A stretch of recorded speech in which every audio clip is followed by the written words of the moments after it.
mon cher collègue. La parole est à Monsieur Terrasse.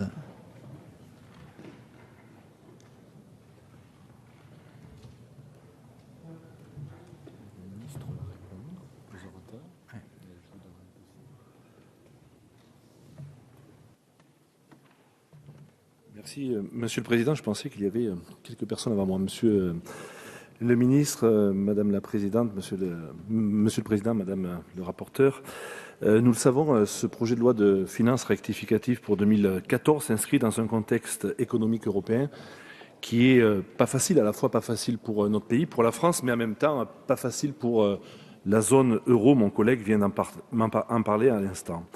On voit que les chiffres, notamment les plus récents, ceux de novembre, mettent en évidence que l'inflation sur la zone euro est tombée à 0,3%. L'Allemagne, par exemple, a atteint son niveau le plus bas en près de 5 ans, soit 0,6%, quant à la France est-elle à 0,5%. Dans ses dernières prévisions mondiales, d'ailleurs, l'OCDE s'inquiète fortement pour l'Europe qui, selon elle, pourrait tomber dans le piège de la stagnation persistante.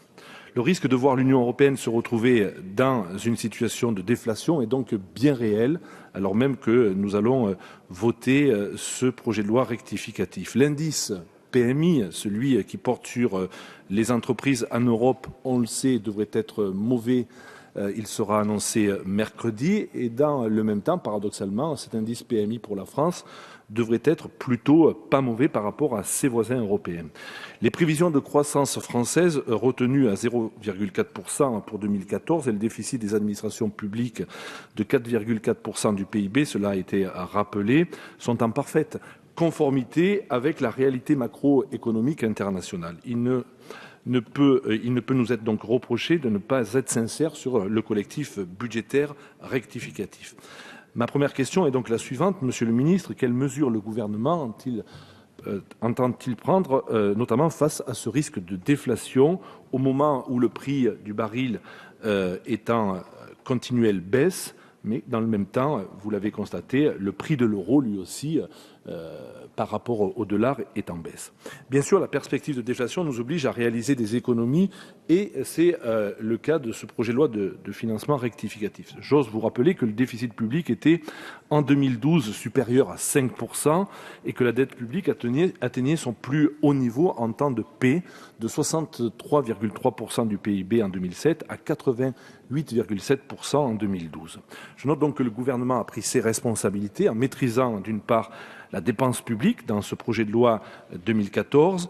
La croissance de la dépense élèvera à seulement 1,4% cette année contre 1,9% en 2013. Le rythme des dépenses, par ailleurs, a été divisé par 2 par rapport à la moyenne qui avait été constatée entre 2002 et 2012. C'est donc plutôt une très bonne nouvelle. Il n'empêche que ces efforts ne doivent occulter le principal problème qui touche notre pays, celui de l'emploi et plus encore de l'emploi des jeunes, Monsieur le Ministre. Depuis 3 ans, la crise a fortement touché les jeunes Français, même si le chiffre national n'est que très légèrement supérieur à la moyenne continentale. Le chômage des moins de 25 ans dans notre pays reste vraiment préoccupant.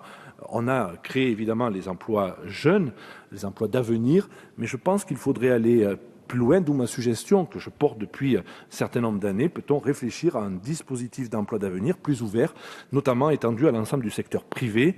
Il permettrait, en complémentarité du plan de relance, de l'apprentissage aux jeunes Français de s'insérer pleinement dans la vie active. Enfin, je terminerai mon propos là-dessus. Si l'emploi des jeunes doit être une priorité, l'autre domaine qui doit faire l'objet d'une attention toute particulière est celui de la construction et notamment du bâtiment. Le secteur des BTP est essentiel au dynamisme d'une économie comme la nôtre. Du petit artisan à la grande entreprise de travaux publics, le bâtiment est, vous le savez, pourvoyeur largement d'emplois et représente souvent le baromètre à chaud de notre économie. Dans nos circonscriptions, les uns et les autres, nous le savons, nous côtoyons régulièrement des chefs d'entreprise qui voient leur carnet de commandes diminuer de mois en mois.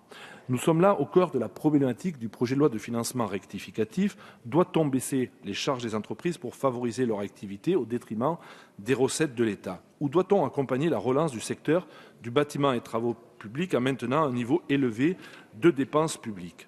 Le secteur de la construction et du logement est très important. Il traverse une crise profonde et donc depuis maintenant plusieurs mois, je plaide pour que ce secteur soit soutenu.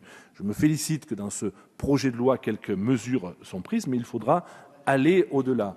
Je pense qu'on ne peut pas simplement s'en tenir à des dispositifs fiscaux pour la construction de logements. Je pense qu'il faut accompagner aussi les investisseurs dans le secteur du bâtiment, de la construction du logement. Mais je présenterai notamment un amendement visant à étendre les dispositifs, notamment Pinel, au profit des résidences-services et en particulier du secteur des personnes âgées, du secteur du tourisme, du secteur des personnes âgées. Je pense qu'il y a sur notre territoire de nombreux investisseurs qui sont prêts aujourd'hui à investir au-delà du logement et donc il me paraît tout à fait utile et nécessaire d'accompagner ce secteur du bâtiment, des travaux publics qui est en grande souffrance dans notre pays. Je vous remercie.